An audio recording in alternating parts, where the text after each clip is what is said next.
Makanya saya kalau pergi kemana-mana, saya tidak mau hotel yang mahal, rugi. Karena saya tidak lama di hotel. Habis ceramah jam 11, dibawa pulang minum jus jam 12, balik ke penginapan hampir jam 1, tidur jam 4, dijemput lagi, mobil nunggu dah, karena nanti habis subuh ceramah lagi.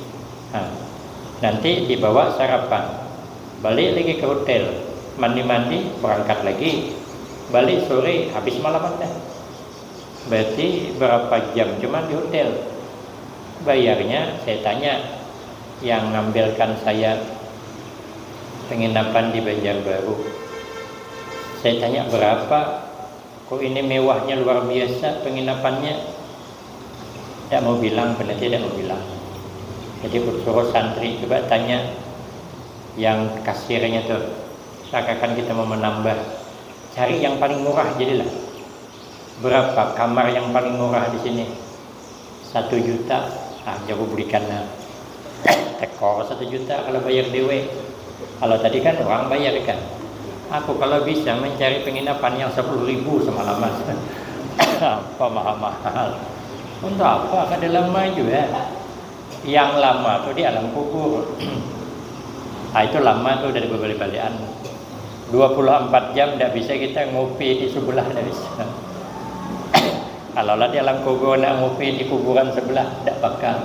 Situ tidak ada warung kopi, dia ada. Teh telur dia ada, teh manis dia ada. Di dunia ni lah nak ngopi dengan kawan. Di kuburan tidak ada harapan. Tidak bisa kita ngetuk kuburan kawan di sebelah. Kawan di sebelah berhitung masih. Kalau ada sembahyang gigit ular, siapa berani gitu?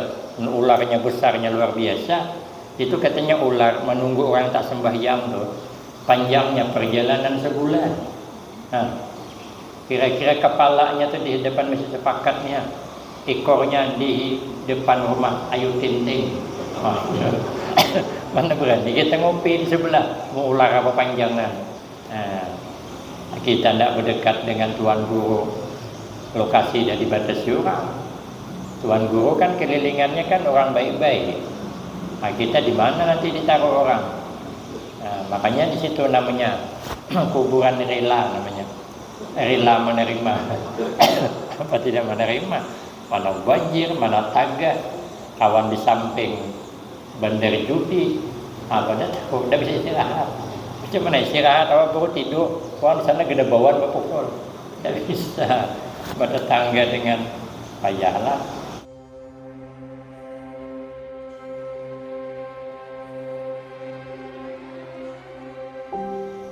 Assalamualaikum warahmatullahi wabarakatuh. Bismillahirrahmanirrahim. Alhamdulillahi rabbil alamin. Wassalatu wassalamu ala asyrafil anbiya wal mursalin wa ala alihi wa ashabihi ajma'in. La haula wa la quwwata illa billahil aliyyil azim. Rabbi shrah li sadri wa yassir li amri wahlul 'uqdatam min lisani yafqahu qawli. Amma ba'du, fa aqulu wa 'alallahi tawakkuli. Ma'asyiral hadirin, tuan-tuan guru yang mulia, meneruskan daripada pengajian kita yang lalu, qala nabiyyu alaihi salam, pernah bersabda oleh Nabi alaihi salam, sayati zamanun ala ummati bakal datang satu masa kepada umatku yuhibbunal khamsa, mencintai mereka itu umatku, khamsan, akan 5 macam perkara, wayan saunal khamsa, dan melupakan mereka itu umatku akan 5 macam yang lainnya, lawan daripada 5 macam yang disukainya. Yang pertama, yuhibbunad dunya wa yansaunal uqbah, mencintai mereka akan dunia, fayastaghiluna biha, maka sibuk mereka umatku dengan dunia, karena nanti ada masanya kebanyakan umatku, kata Nabi, dia menyenangi dunia, sementara wayan saunal uqbah, dan melupakan ia akan akhirat. Ayat rukuna al-amala lil akhirati, dia meninggalkan akan beramal untuk akhirat. Kalau untuk dunia, alhamdulillah, Honda setiap tahun berganti, HP 3 bulan sekali, belum lagi kendaraan lain. Tapi dia melupakan kendaraan untuk akhirat. Apa dia kendaraan akhirat? Hiya matayakum, dia adalah tunggangan-tunggangan kamu, ialah korban. Untuk membeli kendaraan di dunia kita tidak sayang, nanti akhir zaman. Tapi untuk kendaraan di akhirat sayang. Maunya kita sanggup membeli kendaraan dunia berkredit, maka harus sanggup menyiapkan kendaraan di akhirat. Kredit tidak apa-apa, cukup setahun dapat 2.700.000 atau dapat 3 juta, ikut berkorban. Itulah untuk kendaraan kita di akhirat, 3 juta. Kendaraan di dunia 35 juta, Honda NMAX nongkonal. Itu kalau tumbang, ngangkatnya pun bayar.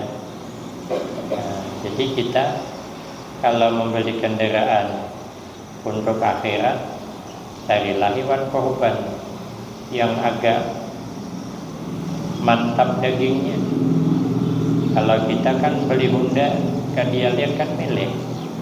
Kalau duit ada, mana mau beli Honda NMAX itulah, kada main NMAX itu kada main. Kalau duit kita ada, paling rendah sekopi kita beli. Kalau ada tuh Periuk, kalau ada tuh PCX, aku namanya pun tak dapat dihafal. Dia ada potongan, hendak membeli Honda bekas karena duit ada. Lah kenapa kita duit ada berat untuk berkorban?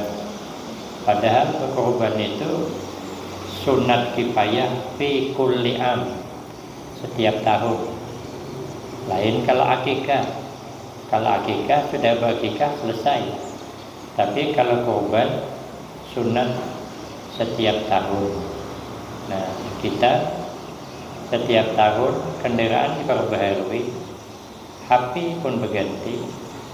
Kemarin HP Oppo, nah, nanti berganti pula HP Android, ujungnya berganti pula HP iPhone kan. nang mahal nah 25 juta HP itu harganya, sangguplah kita. Maka untuk akhirat kita harus sanggup. Kita membuat rumah besar, megah, sanggup. Tapi bila ada pembangunan untuk rumah Allah, masjid, atau untuk pendidikan, nanti berat. Tapi nanti di akhir zaman akhir zaman nanti timbul yang dipikirkan hanya dunia. Untuk akhirat nantilah. Sehingga hatta zurtumul maqabir, sehingga termasuklah kata Allah kamu ke dalam kubur baru sadar ternyata dunia yang kita cari semua tertinggal. Tidak ada yang ikut kecuali yang kita pikirkan untuk akhirat sebagai amal soleh. Maka itu gunakan kita kesempatan di dunia, umur gunakan untuk beribadah, harta gunakan untuk yang bermanfaat di dalam dunia ini. Tapi nanti kata Nabi, akhir zaman itu akan ada tidak seimbang. Untuk kepentingan dunia tidak imbang dengan untuk kepentingan akhirat. Padahal dunia ini menipu. Apa tidak tertipu? Kita ini kalau waktu lapar makan nyaman, tapi kalau sudah 2 kali nambah perut kenyang, kadang nyaman. Ujungnya banyak makan, pagi sakit parut, berhira. Nah kan nyaman ujungnya, menipu. Makan nyaman, sekali sakit parut, masuk ke WC kita. Tapi kalau di akhirat nyamannya tidak menipu. Sekali nyaman, makin nyaman.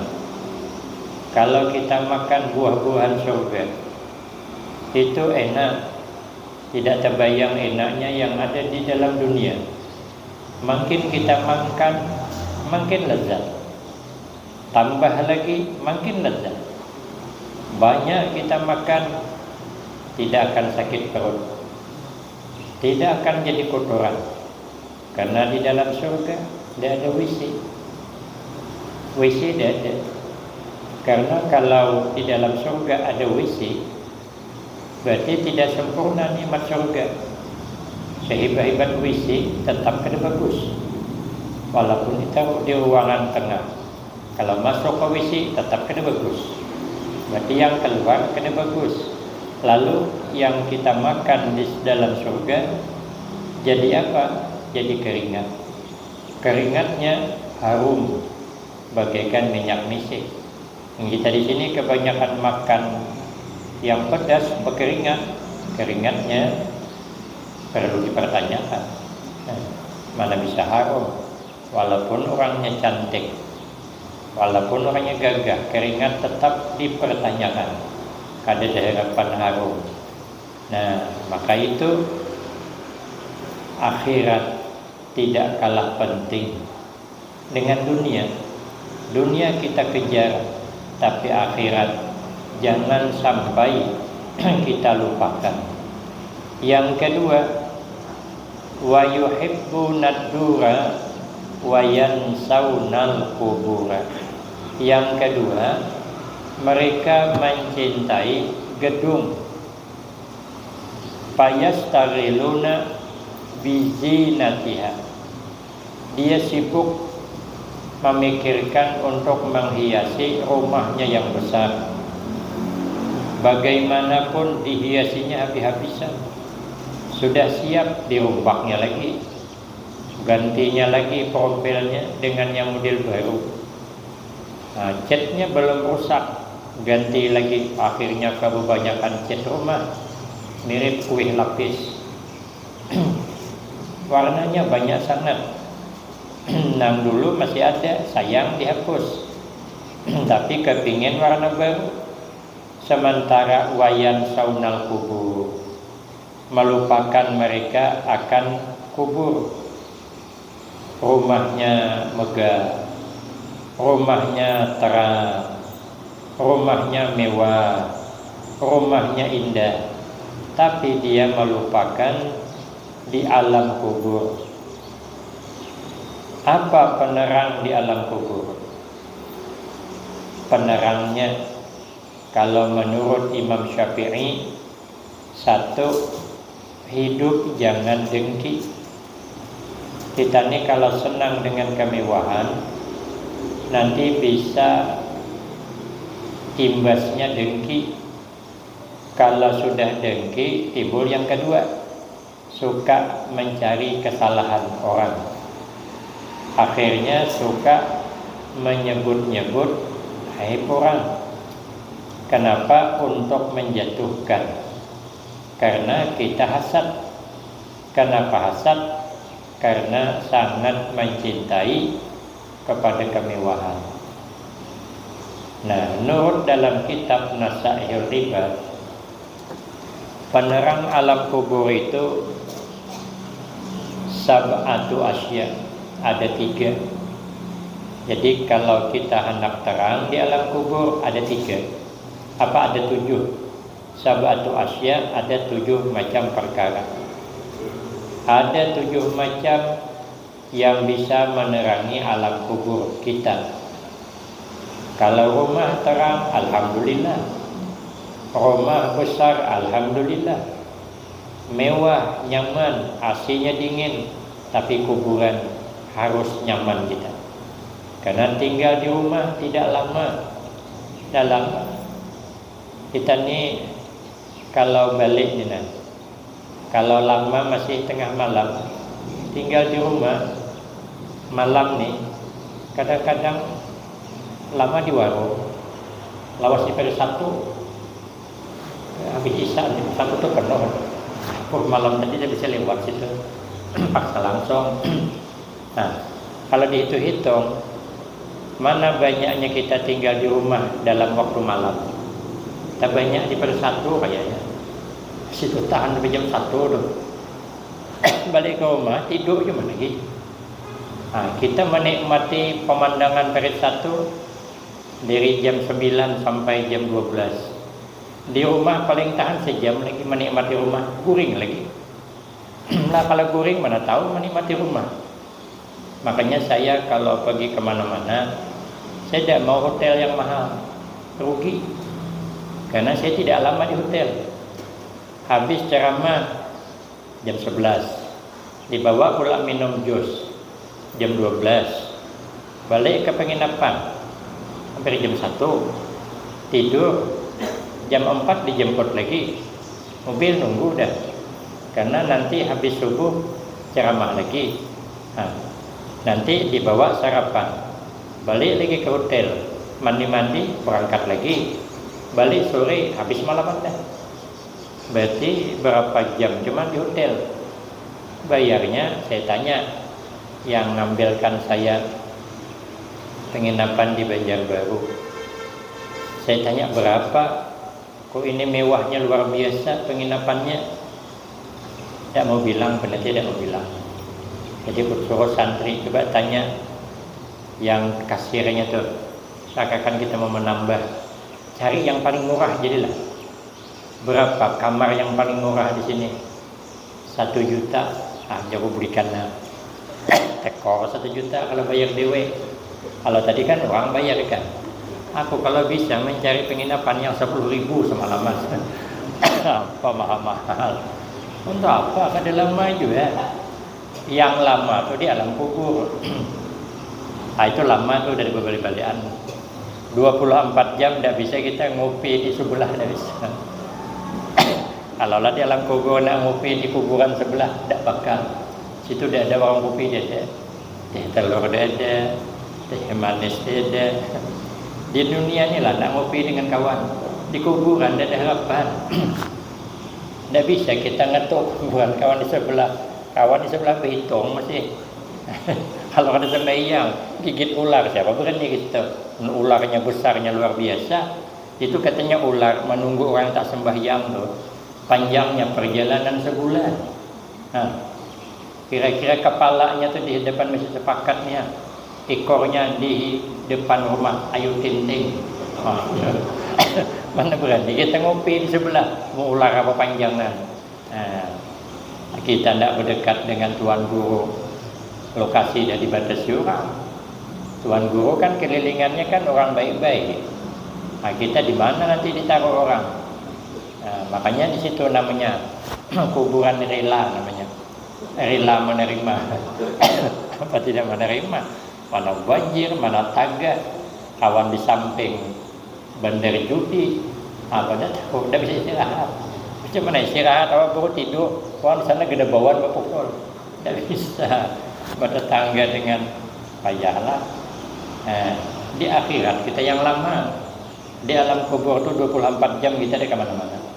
Kalau di dunia ni 24 jam, sebentar cuma di rumah. Kami di rumah sebentar cuma. Nanti subuh pergi lagi, pagi ngajar lagi, balik tengah hari, nanti jam 3 pergi lagi, balik jam 5, nah sebelum jam 6 pergi lagi. Jadi tidak lama, yang lama tu di alam kubur. Bolehlah kita buat nyaman, rumah di dunia buat nyaman, senyaman-nyamannya ada apa-apa. Tapi kita jangan melupakan penerang di alam kubur. Satu, al-ikhlas fil ibadati. Yang pertama, ikhlas di dalam beribadah. Kita ikhlas saja. Amal kita ni dikit cuman. Apa yang kita pamerkan? Tidak ada. Orang beramal semalaman. Awak mana ada? Amal itu cuman, itu pun waswisnya tinggi, usaldinya aja 14 kali baru tembus. Tidak berwuduk saja, saya pun kena waswis. Yang sedih lagi, mandi wajib waswis. Itu payah tuh. Kisah buruk. Mandi wajib waswis. Yang laki nawaitu ghusla. Nawaitu ghusla. Marah bininya. Kata bininya memalukan niat. Ketahuan orang mandi wajib. Nawaitu ghusla. Marah bininya, julaknya jatuh ke parit. Dan timbul baru lillahi ta'ala katanya. Baru masuk niat. Dijulak baru masuk. Kalau tidak dijulak, tidak ada masuk. Apa yang kita pamerkan? Dede. Maka itu kalau beramal kita yang ikhlas karena Allah semata-mata. Oke, kami begitulah terus pesan din. Saya Abah Yai Pekalongan berpulang ke Rahmatullah hari Sabtu jam 5.40. Saya berteleponan dengan beliau malam Jumat sebelumnya. Jadi Jumat Sabtu berarti 9 hari. Sihat beliau. Saya nelpon. Biasa saya izin mau pergi jauh izin. Minta doa. Habis Ramadan tadi saya pergi ke Banjarmasin, tidak izin, tidak berbilang. Di sini nelpon minta maaf.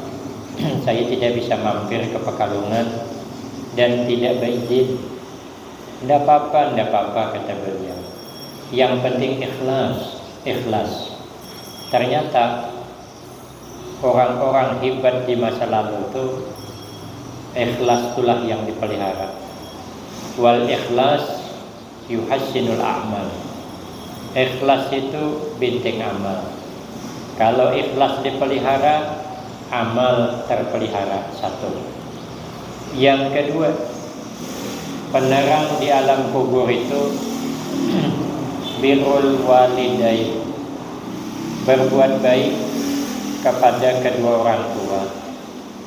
Maka kita jadi anak harus berbakti dengan kedua orang tua. Dan kita sebagai orang tua ajari anak supaya dia menjadi anak yang berbakti kepada kita. Maka didiklah anak dengan baik, jangan kasar. Khawatir nanti kalau kita tua dia terbiasa kasar, terbiasa mendengar kasar. Ada itu anak, mamanya ni marah sama anaknya tu, dia juga marah. Dengar dah kuping tu, dengar dah, ayo cepat. Itu cuma ngomong. Sekalinya marah dia dengan kawannya, padahal belum 3 tahun umurnya. Katanya, dengar dah kuping kau tu. Nah kan, terekam dia. Karena anak kecil itu ibarat kasir kosong. Kalau itu terus yang kita masukkan, maka itulah nanti yang terbiasa dia ngomong. Makanya anak itu anugerah Allah sekaligus titipan. Anak itu kalau dia kecil hiburan. Dia kecil itu kita terhibur. Kalau ada anak kecil di rumah, cucu terkumpul, terhibur kita. Kita angkat cucu yang masih merayap tuh, kita pangkuk terkencing, dia marah kita. Alhamdulillah nenek dapat rezeki. Coba kalau bininya yang ngencingin, kalau dah marah, cobalah terai. Kenapa? Lah itu hiburan, tak masalah. Baru diasuh, katanya tercirit, alhamdulillah kata neneknya. Tarai laki, jangan kata tercirit, terkentut di dalam kelambu, marah bininya. Tapi kalau cucu terkentut, tercirit pun tak masalah. Kenapa? Nah dia kan hiburan kita. Kita tidak akan mungkin marah karena kita sayang, itu hiburan. Makanya mendidik anak jangan kasar. Kenapa? Karena nanti anak itu kalau kita tua, dia pula yang merawat kita. Kalau dia kecil, kita yang merawat. Kalau kita tidak kasar merawat dia, nanti mudah-mudahan dia tidak kasar merawat kita. Tapi kalau kita kasar merawat dia, kita tidak berdosa. Tapi yang khawatir anak nanti kasar dengan kita, ini bisa ketularan. Berarti menghendaki anak durhaka. Kadang kan orang tua egonya tinggi juga. Biarlah katanya, aku tak minta pelihara dia, biarlah tu salah dipelihara. Iya, tapi kalau durhaka, neraka anak. Siapa yang tega melihat anaknya disiksa? Gara-gara kita egonya tinggi. Biarlah katanya aku tuh dirawatlah, pergilah kau ke sana. Melawan anaknya, durhaka namanya. Maka anak jangan dilajari durhaka, maka dirawat dengan baik. Kalau anak itu tidak mau makan, dipujuklah. Tidak mau minum obat, dipujuk. Jangan dipaksa. Nanti kalau dipaksa, lakinya pegang mulutnya, dibukanya begini, mamanya nyumpalkan obat. Nanti kalau tua dibalasnya. Anak sakit gigi, habis makan es krim, apa kata mamanya? Itulah kau, sudah tahu gigi berlubang, kan es terus, makan lagi es tuh, ini permennya hantam terus. Nangis anak di pujuan, dia tidak berani bergerak karena takut dengan kita orang tuanya. Nanti kalau kita sudah tua, hati-hati dibalasnya nanti. Ngapa mak kaki bengkak? Rematik apa, asam urat kambuh. Ini mama ni mesti termakan kerupuk belinjo nih. Dada katanya. Aku makan kacang kulit cuman sama ai katanya. Tanggung ai. Kau pergi makan sebiji cuman tanggung makan sebakul kalian. Biar jelas. Marah dia. Sudah ada mak dimakan obat? Belum. Makan. Kapan lagi makan? Nanti kalau sakit bertambah parah, dirawat di rumah sakit, siapa yang nunggu? Saya sibuk mak, bukan mamanya durus. Makan obat tuh. Menangis kita orang tua. Karena kita kemarin melajari. Anak itu dibentak-bentak, orang dipujuk, makan obat naknya. Nanti kalau sehat, kita jalan-jalan ke jambatan WFC di tepi laut tuh. Hore, kata anak tuh. Minum dia. Jadi anak itu terbiasa dengan orang tua ini baik begitu. Karena kita orang tua baik dengan anak. Nah, nanti anak itu kalau udah besar jadi kawan, kemana-mana berkawan. Kadang abahnya membonceng anaknya di belakang, kadang anaknya membonceng motor bapaknya di belakang, kadang bapaknya membonceng anak belakang, kadang pici pun bergantian, sarung bergantian. Abahnya kadang pakai sarung anaknya, kadang anaknya pakai baju bapaknya. Biasa, jilbab bergantian, ya listrik pun bergantian.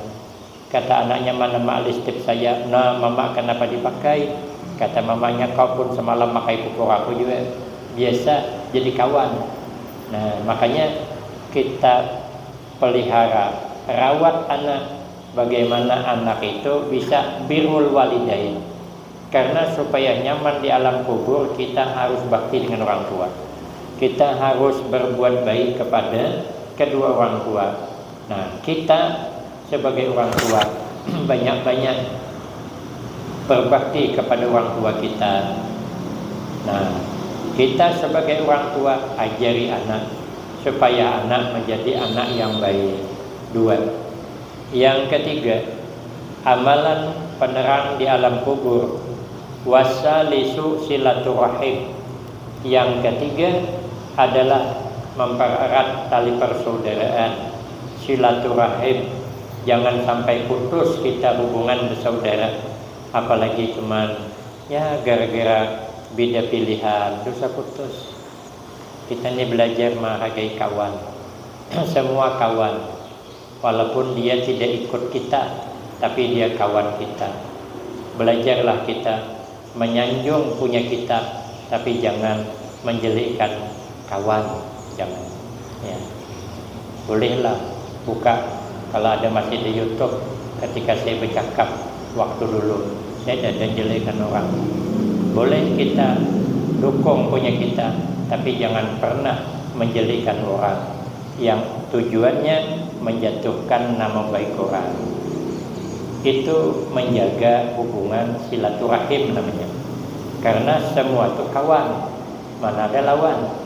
Cuman dia tidak ikut kita, itu cuman, tapi tetap kawan kita. Kemana-mana kita tetap berkawan, walaupun dia tidak sama dengan kita. Mana bisa sama? Kalau sama semua payah. Semuanya ingin kenduri nanti malam, siapa yang pergi? Semua sekampungan kenduri, semuanya malam.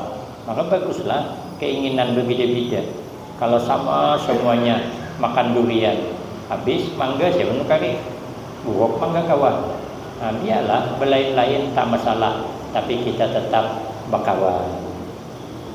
Yang kelima, yang keempat, warabi'u alla yudai'akum rahu fil maksiyah. Jangan dihabiskan umur untuk larut kepada maksiat.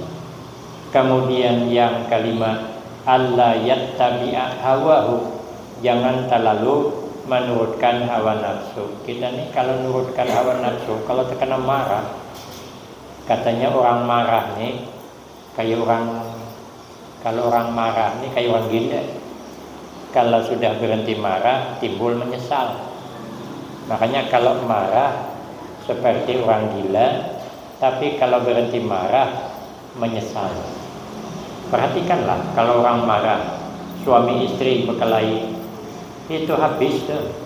Istrinya pecahkan mangkuk satu, lakinya angkatnya piring selusin, pecahkannya. Istrinya membalik baju seimbir, sekali lakinya sedrum di baliknya. Ada kayak orang gila lah ya. Kenapa terus menabung duit beli piring, kenapa dipecahkan? Sekali sudah berhenti bermaaf-maafan, nah timbul penyesalan. Apa tidak menyesal piring habis pecah? Paksa makan di tempurung mio. Mirip kucing. Aduh, menyesal kan? Melihat bini, kesian bini. Melihat pulang laki marah, laki ngobrolkan duit. Rumah kada kayak orang, piring selusinannya pecah semuanya. Menyesal. Maka itu jangan menurutkan hawa nafsu. Menurutkan hawa nafsu, putus hubungan bersaudara. Kemudian yang keenam, ayyajtahida fit ta'ati. Bersungguh-sungguh di dalam taat. kita berusaha bersungguh-sungguh. Kadang beribadah ini perlu dipaksa. Kalau tidak dipaksa, payah. Yang ke-7 terakhir, penerang alam kubur. Ayyuk sira zikrallah. Perbanyaklah kita berzikir kepada Allah, ingat kepada Allah, maka itu akan bisa menerangi alam kubur. Mudah-mudahan kita diselamatkan Allah dunia wal akhirah, husnul khatimah wassa'adah, amin Allahumma amin. Demikian yang dapat saya sampaikan, lebih kurang saya banyak minta maaf. Akhirul kalam, wabillahi taufiq wal hidayah. Wassalamualaikum warahmatullahi wabarakatuh.